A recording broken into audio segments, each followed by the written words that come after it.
ဆရာလည်းနာရီအင်္ဂလိပ်စာစွမ်းရည်တွေပြည့်ဝပြီးတော့ vocabulary တွေကျော်လာစေဖို့ဆိုပြီးတော့ဆရာသင်ပေးနေတာ159လုံးမြောက်ရောက်လာပြီးဖြစ်ပါတယ်။ကဲတလုံးစီအသေးပဲကိုရှင်းပြပေးမယ်။ရှင်းပြပြီးတဲ့အခါကျလို့ရှိရင်ဒီခါလေး reading ကိုပါလေ့ကျင့်ပြီးသားလေးဖြစ်တော့ဒီ3ချောင်းကိုဘယ်ချောင်းမှာထည့်ရမလဲဆိုတော့အမှန်ကောင်စူးစမ်းပြီးထည့်ကြည့်ပါပေါ့နော်။ကဲနောက်ဆုံးတစ်ခုကတော့ have butterfly in one stomach one ဆိုတဲ့နေရာမှာတော့အစားသွင်းရမှာပေါ့ကျွန်တော်ဤဆိုရင် my သင်ဆိုရင် your သူဤဆိုရင် his သူ my ဆိုရင် her ဒီ stomach ဆိုတာအဆိုင်ဆိုတဲ့အဓိပ္ပာယ်ထွက်တယ်အဲ့တော့ in one stomach เนาะအကျဉ်သူရဲ့အဆိုင်ထဲမှာ butterflies လို့ခေါ်လိပ်ပြာလေးတွေ have ရှိတယ်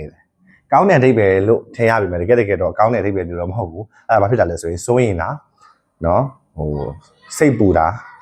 เนาะဒါမှမဟုတ်လေစိတ်လှုပ်ရှားတာအသေးရတာကြောက်တာအဲ့လိုအဓိပ္ပာယ်မျိုးထွက်တယ်เนาะအဆိုင်ထဲမှာဝင်ပြီးလိပ်ပြာလေးတွေဝင်ပြန်နေရဆိုတာအမှန်တော့တစ်ခုခုကိုစိုးရင်လားဆိုတဲ့အဓိပ္ပာယ်မျိုးထွက်တယ်အဲ့နောက်တစ်ခုကျတော့ have cold feet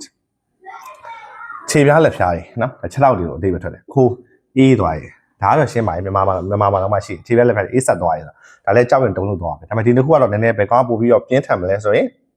have cold feet ကတော့နည်းနည်းပို့ပြီးပြင်းထန်တဲ့ feeling ဖြစ်တယ်လို့မှတ်ထားပါနော်နောက်တစ်ခုကျတော့ have one foot in the grave grave ဆိုတာအုတ်ဂူဆိုတဲ့ပဲထွက်တယ် in the grave အုတ်ဂူထဲမှာ one foot ခြေထောက်တစ်ဖက် have ရှိနေတယ်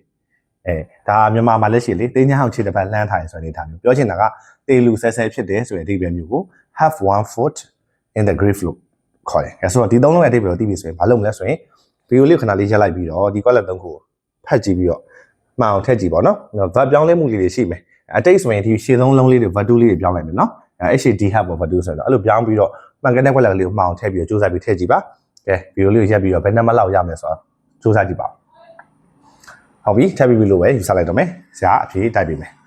After the serious accident serious ဆိုတဲ့အဓိပ္ပာယ်လေးကတစ်လုံးထပ်မှာပေါ့နော်ဒီ series ကိုကျင်းတဲ့ဝါရတာတွေရလောက်စူးစမ်းအောင်မယ်ကိုကတခါတည်းမှတ်မိသွားရဆိုတော့လေစိတ်နဲ့ပဲမှတ်လိုက်ပေါ့တခါတည်းမမှတ်မိနိုင်ဘူးဆိုလို့ရှိရင်တော့စာအုပ်ကလေးတစ်အုပ်နဲ့ကိုစူးစီးထားမှာဖြစ်တယ်159လုံးလောက်ရောက်လာပြီပေါ့နော်ဒါကြအလုံး300လောက်ထိရောက်တဲ့အထိစာဆက်ပြီးသင်ပေးမှာဖြစ်တယ်ဒီ EDM အပိုင်းကိုပြီးရင်တခြား series တွေဆက်သင်ပေးဦးမှာပေါ့ After the serious accident ပြင်းထန်တဲ့မတော်တဆမှုအပြီးမှာတဲ့ he သူဒီ felt ခံစားခဲ့ရပါတယ် as if ဆိုတာကဲ့သို့ဘယ်လိုခံစားခဲ့ရဆိုကဲ့သို့ဆိုတဲ့ဒီမှာထွက်တယ်နော်ဘာဖြစ်တဲ့ကဲ့သို့လဲဆိုရင် he ဒီဟာလေးကိုထည့်မှာဒါဘတ်တူတော့ပြောင်းအောင် had ဘာလို့ဘတ်တူပြောင်းလဲဆိုတော့သူနဲ့တွဲဘက်ကဘတ်တူကိုနော်ခံစားရဆိုရဲ original verb 1 feel လေနော်ဒါဘတ်တူဆို FELD5 ဖြစ်သွားတာ he had one foot in the grave နော်